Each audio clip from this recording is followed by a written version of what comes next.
Няма вода в маслото.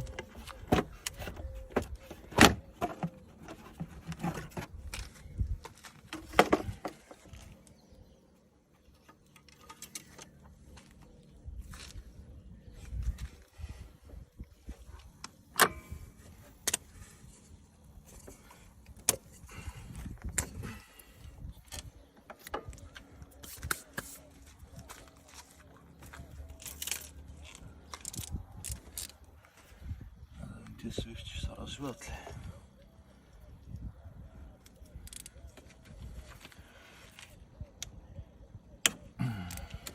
Добре.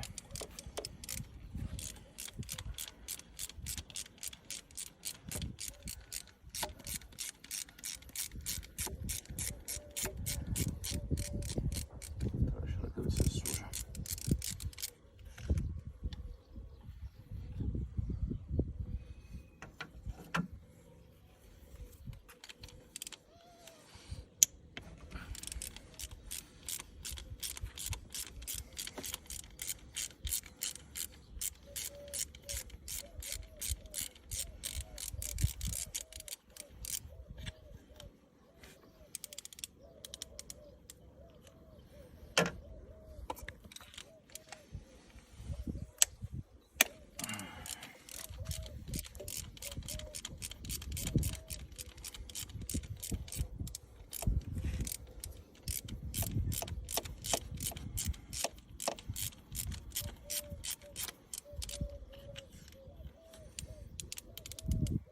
Да, мокра е вода.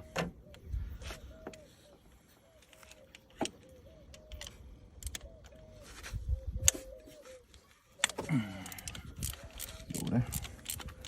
Тук нямаме скъсан свеж.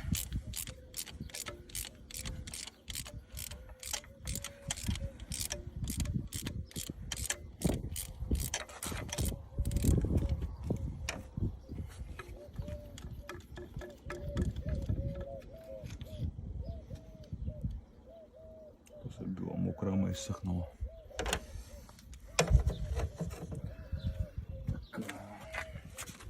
Трябва да откачим турбопътищата да не засмучи още вода.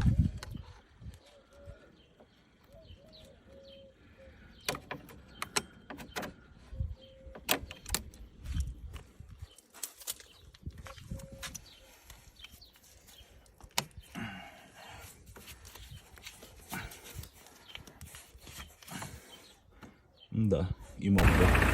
Тече. Това се вижда.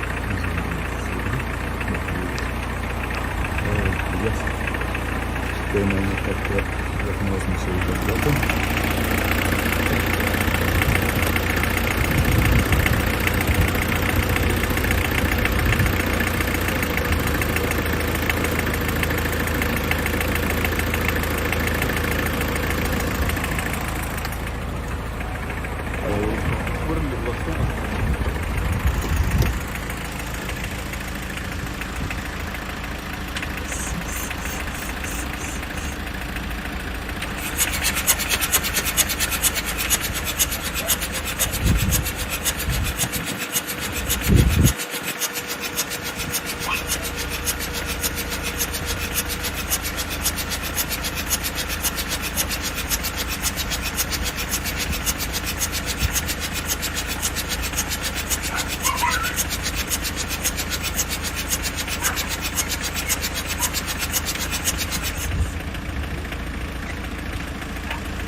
мотора.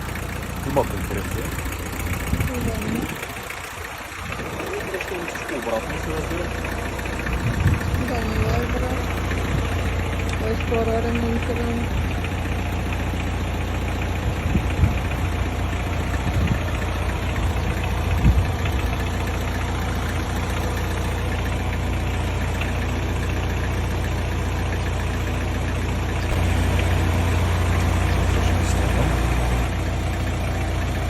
Сега ги връщаш ли? Да.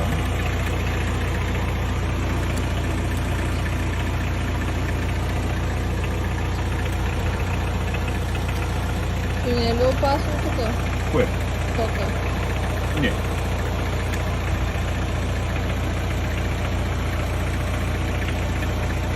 Нека да го зареди малко, защото явно се е вмочил да върти.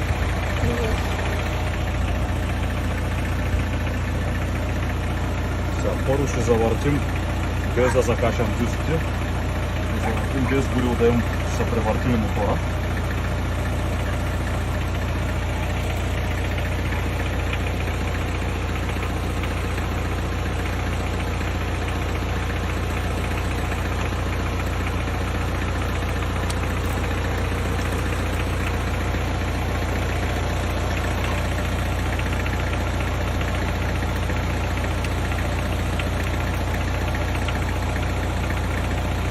Метра. Да.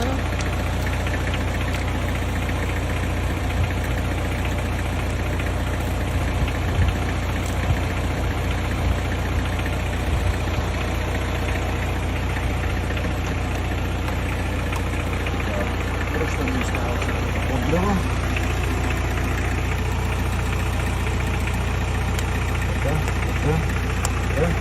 Така. Ставаме изкачени дюзите. Да видим, че са превъртили мотора вече като свещи.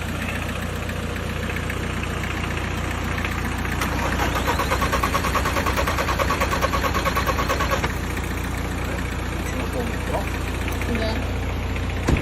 Насувам дюзите сега. Да ги захраним, бе. Инсталацията на дюзите. Това е помпа дюза. Тук под капака вътре има кабели към всяка дюза. Така, това го оставяме откачено, да има лапа вода, ако има вътре.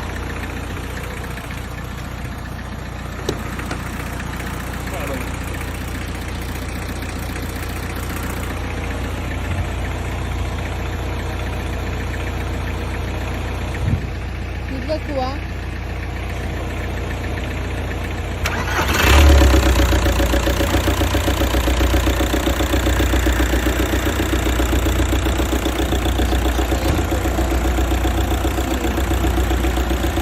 Колата май ще излезе.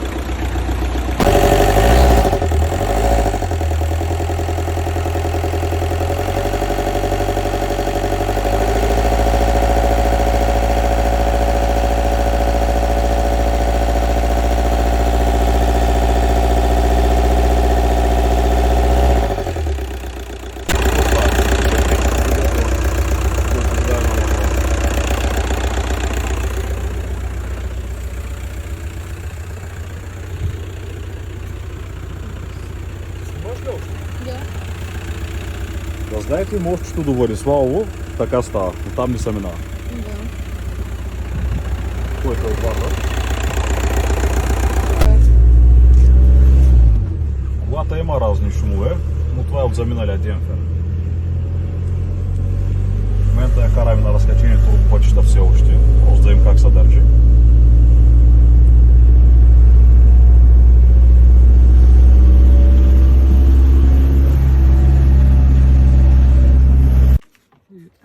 Да видим след малко истинския тест. Така му закачаш. Правим отново тези И всяко беше. без турбо.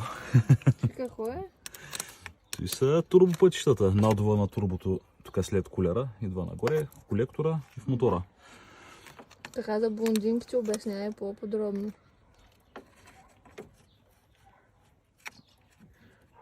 Какво да обяснявам? Ти знаеш много добре. И от някои блондини знаеш повече. Ти как се нарича, дед го използваш? Ох! Изтарва. Защото интересно изглежда. Това са клещи за тия скапани скоби. Помниш ли преди 10 години как някакви пари за такива клещи и дед ги таковаше на ръка? То некъде няма, те са без На пари, ама двойката. тогава повече беше мерака, отколкото всичко останало. Така. Тук нещо какво друго сме разкачали, я да видим. Не знам. Той не е разкачано от нас. Закачи. Той е крепеж някакъв тук, който някога... Това сигурен, че няма вода. Или? Да. Вече няма, или поне не толкова колко да навреди на мотора. То имаше много. Аз имам клипове, детчката е там. Така, ай ще запаля да работи и ще върна тук кората. Има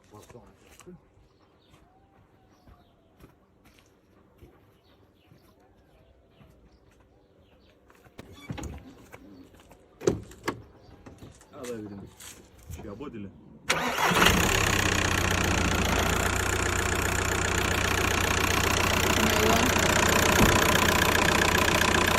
Това те видиш и живей. Дори с трака шмахват, както повечето, и живее. Моторчето няма да го мирим.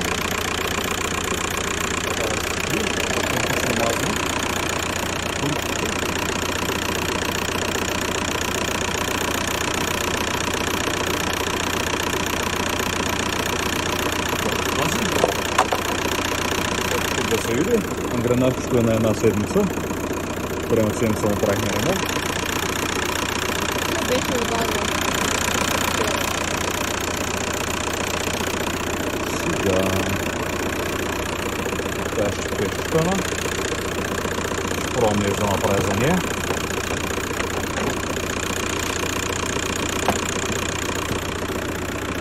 Между другото е голяма рядкост. Аз не съм виждал да има толкова много кури, толкова автентична кола. Толкова стара.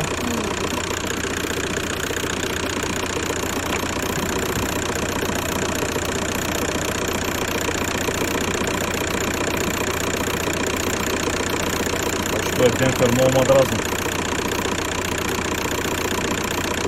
Човека каза, че си кара така.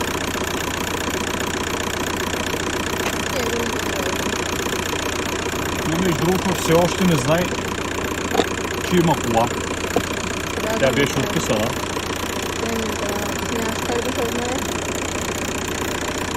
Сега ако бях някой мошенник, ще му кажа, че не става. И да му продам кола.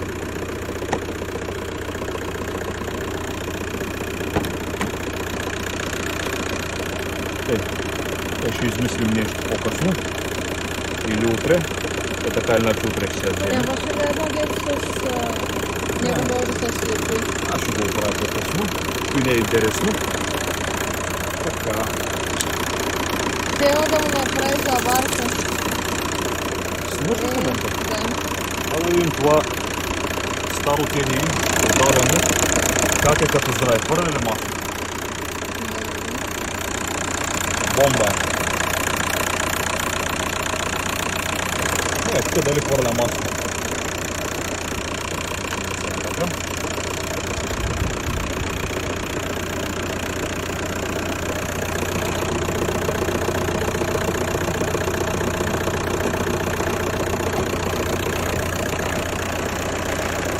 Обичайните звуци на тракаща количка.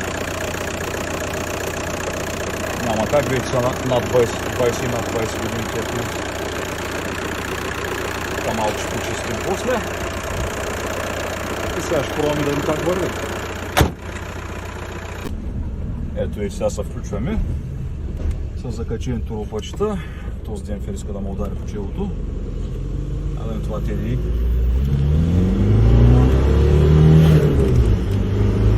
Има деца на среща. Да, виждам ги.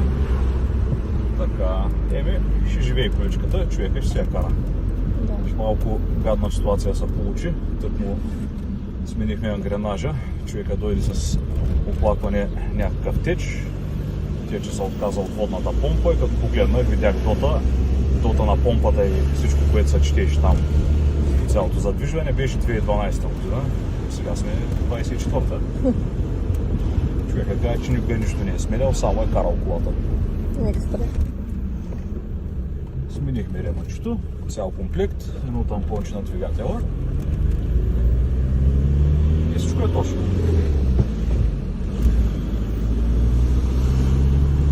И няма да го измамим, че му е развалена колата. То по колата има някои неща за правене, ама не е нещо належащо, което да й пречи да се движи. Тъй, че човека ще се я кара, той сега так му отишъл на работа, ще му се обадя след малко да го зарадвам. И така, ще се включим после... С нещо ново. Ами с нещо. Следващото е пак ангренажен ремакс на Renault Clio 4-та генерация. Нали един Което- бус ще да правиш. Което има малко предистория, ама вече ще разкажем за него как в сервис Renault искаха да направят измама с цялата горивна система, дизелова е колата. Но там вече е следващото видео. Чао! Чао!